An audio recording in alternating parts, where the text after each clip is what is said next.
주임제교회 성도님 반갑습니다. 오늘 저희가 함께 깊이 좀 파고들어 볼 주제는요. 바로 김규호 목사님의 최근 계시록 강해 중에서도 많은 분들이 정말 궁금해하시는 천년왕국 에덴의 회복입니다. 네, 반갑습니다. 그 목사님의 설교 말씀하고 또 강의한 이 귀한 자료들을 가지고요. 계시록의 아주 핵심적인 부분이죠. 이 천년 왕국이 과연 어떤 곳일까?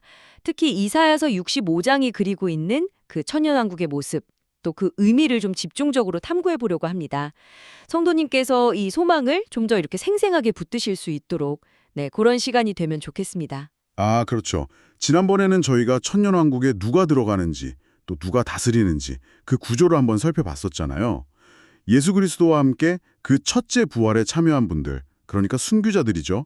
그분들이 왕으로 다스리고 그리고 또 순교는 아니지만 휴고된 우리 일반 성도들이 그 왕국의 백성이 된다. 이런 그림. 네, 맞습니다. 그리고 그 첫째 부활이 단순히 시간 순서가 아니라 그 순교라는 최고의 가치, 그 헌신에 대한 보상이라는 점도 아주 중요하게 짚었었고요. 네, 맞아요.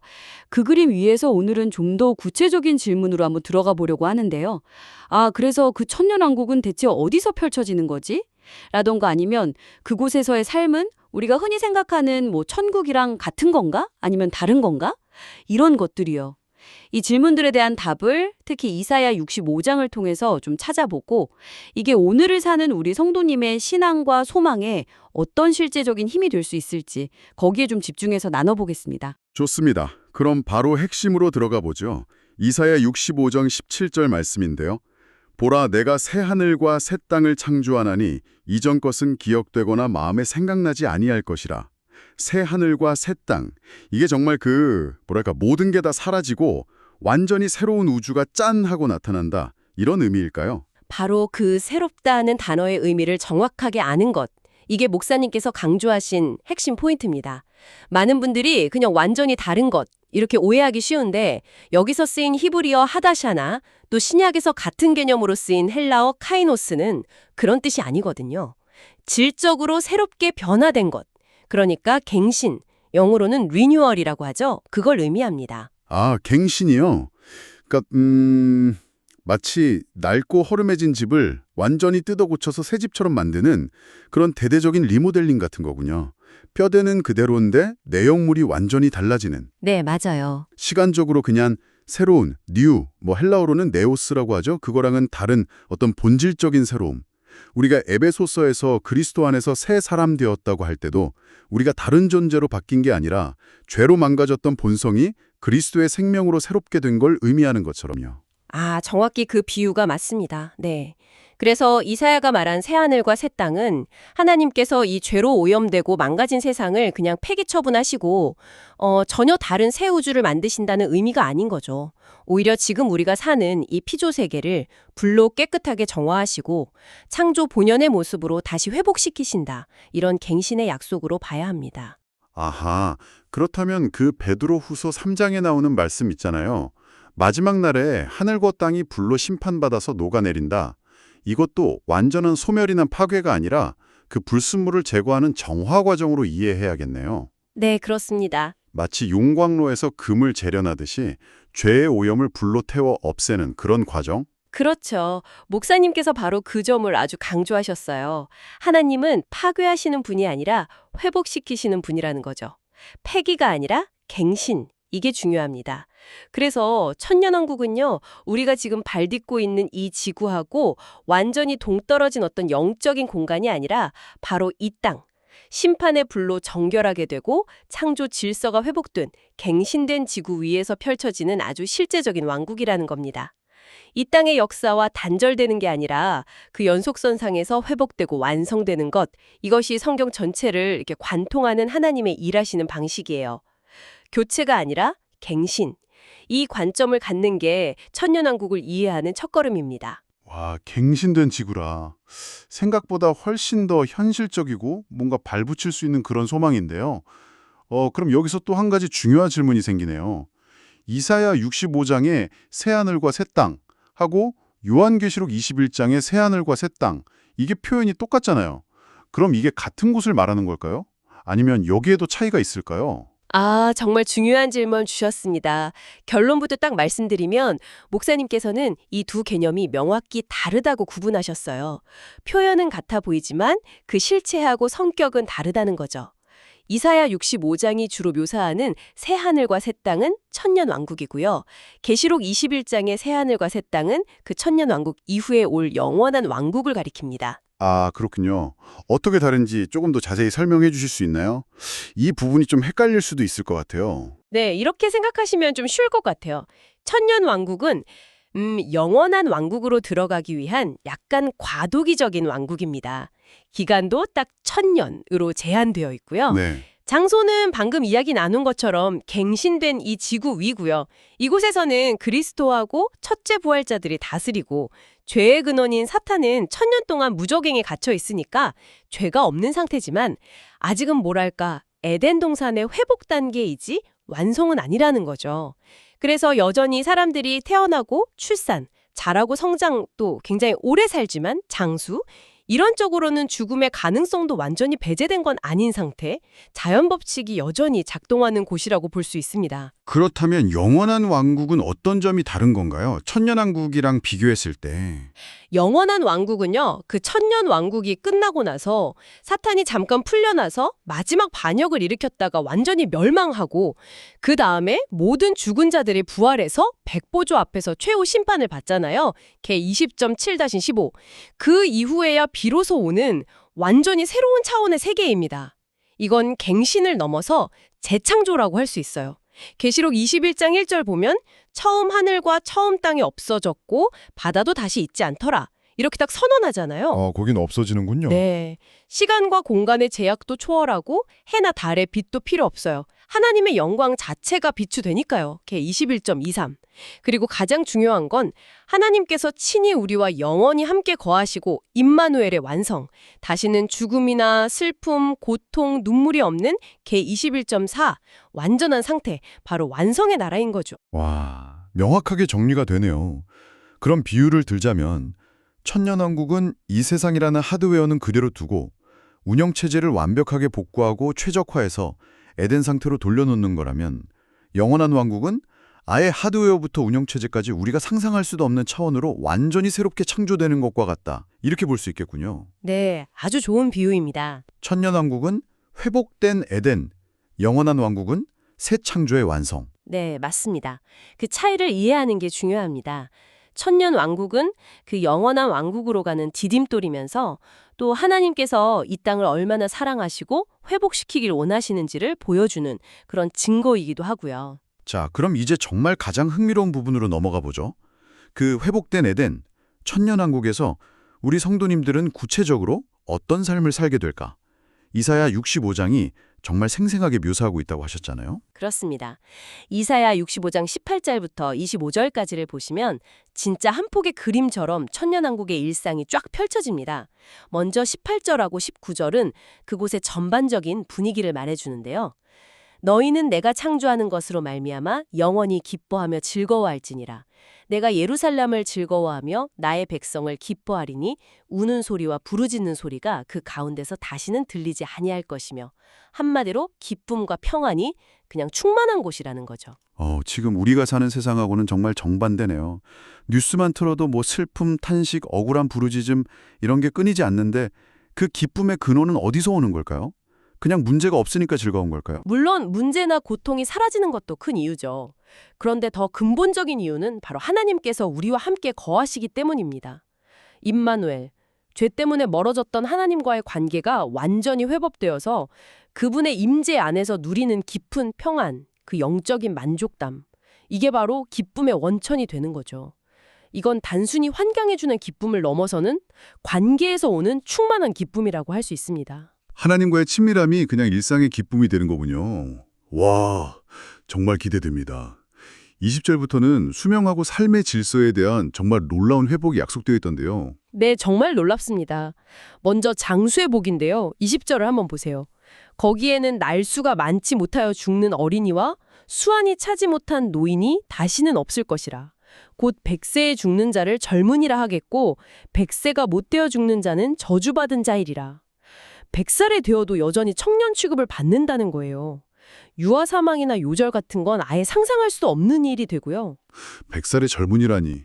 와, 그럼 평균 수명은 대체 어느 정도나 된다는 걸까요? 22절 하반절에 이는 내 백성의 수완이 나무의 수완과 같겠고 라는 말씀이 좀 힌트가 됩니다. 보통 오래 사는 나무는 수백 년, 1000년 이상 살기도 하잖아요. 목사님께서는 창세기 홍수 이전에 사람들이 누렸던 그 긴 수명, 아담 930세, 무두셀라 969세 이런 수명이 다시 회복될 것으로 보셨어요. 왜냐하면 천년왕국은 죄의 저주가 풀리고 환경 자체가 에덴처럼 회복되어서 질병, 재난, 전쟁 이런 수명을 단축시키는 요인들이 거의 사라지기 때문이죠. 그래서 이론적으로는 수명이 존재하지만 천년이라는 기간하고 또 최적의 환경 덕분에 실제로는 거의 죽음을 경험하지 않게 될 가능성이 높다고 하셨습니다. 어쩌면 하나님께서 천년 왕국 기간을 굳이 천년으로 정하신 것도 그 회복된 상태에서 인간의 기대 수명이 그 정도 되기 때문일 수도 있다. 이런 해석도 가능하고요. 죽음의 공포, 질병의 고통에서 해방된 삶이라 정말 상상만 해도 숨통이 트이는 것 같습니다. 그럼 먹고 사는 문제, 그러니까 의식주하고 노동은 어떻게 되나요? 여전히 일을 하긴 하는 건가요? 네, 21절하고 22절을 보면 사람들이 여전히 일상적인 활동을 합니다. 그들이 가옥을 건축하고 그 안에 살겠고 포도나무를 심고 열매를 먹을 것이며 21절. 근데 중요한 건 노동이 더 이상 저주나 고역이 아니라는 점이에요. 창세기 3장의 저주, 얼굴에 땀을 흘려야 먹을 것을 먹으리니 이게 풀리는 거죠. 노동이 기쁨과 감사의 활동이 되고 또 수고한 만큼 아주 풍성한 결실을 맺습니다. 흉년이나 재해가 없어서 헛수고하는 일이 없고요. 23절 상반절. 와, 일하는 게 즐거움이 된다니. 그런데 22절 전반부 말씀이 특히 인상 깊었어요. 그들이 건축한 데에 타인이 살지 아니할 것이며 그들이 심은 것을 타인이 먹지 아니하리니. 이건 어떤 의미일까요? 이거 정말 중요한 포인트입니다. 지금 이 세상처럼 불이나 착취가 없다는 뜻이에요. 내가 땀 흘려서 지은 집에 억울하게 쫓겨나거나 내가 애써 키운 농작물을 강한 사람한테 빼앗기거나 하는 일이 없다는 거죠. 사기, 갑질, 불공정한 경쟁 이런 게 원천적으로 불가능한 사회. 모든 사람이 자기가 수고한 거에 대해서 정당하고 온전한 보상을 받습니다. 자기 집에서 평안하게 살고 아마 모두 내 집 마련의 꿈을 이루겠죠. 자기가 거둔 소산을 안전하게 누리고요. 그 복이 자손들에게까지 쫙 이어지고 23절 하반절, 경제적인 안정, 사회정의가 완전히 실현되는 모습입니다. 억울함이 없는 새삼이라니 생각만 해도 가슴이 벅차네요, 진짜. 정말 그렇습니다. 땀 흘린 대가가 온전히 내 것이 되고 불안 없이 미래를 계획할 수 있는 삶, 이게 바로 회복된 정의군요. 자, 마지막으로 관계의 회복은 어떻습니까? 천년왕국의 핵심이라고 하셨는데요. 네, 맞습니다. 에덴의 비극이 결국 관계의 파괴였잖아요. 하나님과의 관계, 사람 사이의 관계, 자연과의 관계. 이게 다 깨졌는데 천년왕국의 영광은 바로 이 모든 관계가 온전히 회복되는 데 있습니다. 먼저 하나님과의 관계. 24절을 보면 정말 놀라운 약속이 나옵니다. 그들이 부르기 전에 내가 응답하겠고 그들이 말을 마치기 전에 내가 들을 것이며. 부르기도 전에 응답하신다고요? 와, 이건 거의 텔레파시 수준인데요. 그렇죠. 기도하고 응답받는데 시간 차이가 거의 없는 거예요. 우리의 생각과 마음이 즉각적으로 하나님께 전달되고 소통되는 그런 깊은 친밀함의 상태를 보여주는 거죠. 막힌 담이 완전히 허물어진 관계. 와, 그럼 사람들 사이의 관계, 그리고 자연과의 관계는 어떻게 회복되나요? 사람들 사이의 관계는 아까 살펴본 대로 착취나 불의가 없을 뿐만 아니라 시기, 질투, 미움, 경쟁, 차별 같은 모든 부정적인 감정이나 행동들이 사라집니다. 서로 존중하고 사랑하면서 진짜 평화 속에서 함께 살아가는 공동체가 이루어지는 거죠. 22절, 23절인데요. 그리고 자연과의 관계도 아주 극적으로 회복됩니다. 25절 말씀은 정말 유명하잖아요.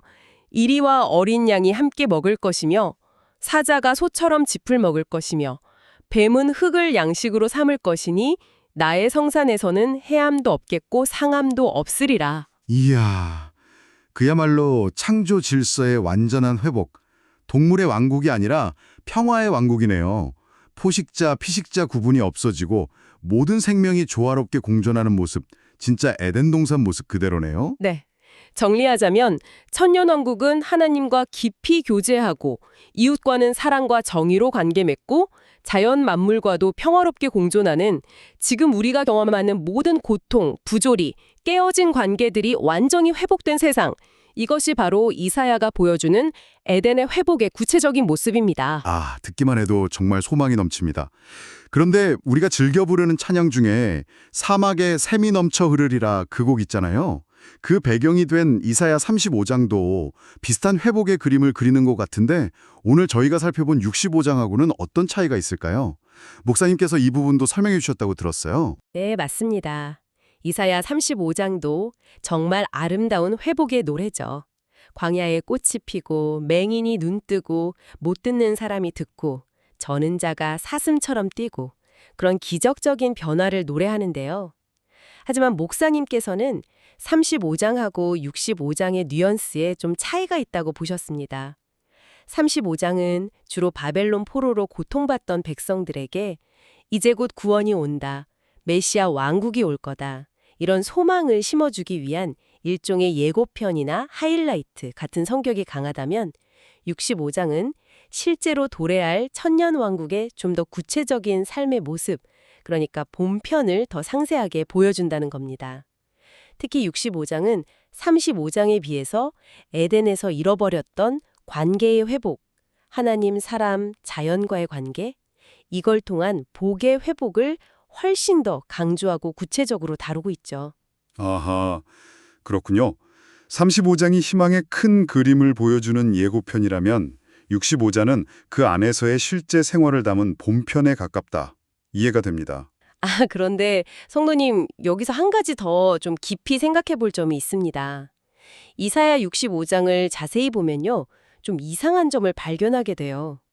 17절하고 18절 전반부는 마치 계시록 21장의 영원한 왕국처럼 새하늘, 새 땅, 창조, 이전 것은 기억 안 듦, 이런 궁극적인 완성을 말하는 것 같은데 바로 뒤이어서 19절부터 25절까지는 수명이라든지 죽음의 가능성, 비록 백세일 죽는 걸 저주라고 하긴 하지만 집 짓고 농사 짓는 활동 같은 분명히 천년 왕국의 특징으로 보이는 내용들이 나온단 말이죠. 왜 한 장 안에 이 두 왕국의 모습이 섞여 있는 것처럼 보일까요? 오, 정말 그러네요. 앞부분은 영원 왕국 같고 뒷부분은 천년 왕국 같은 느낌인데 왜 이사야는 이렇게 묘사했을까요? 정말 예리하신데요. 목사님께서 여기에 대해서 몇 가지 중요한 설명을 해주셨습니다.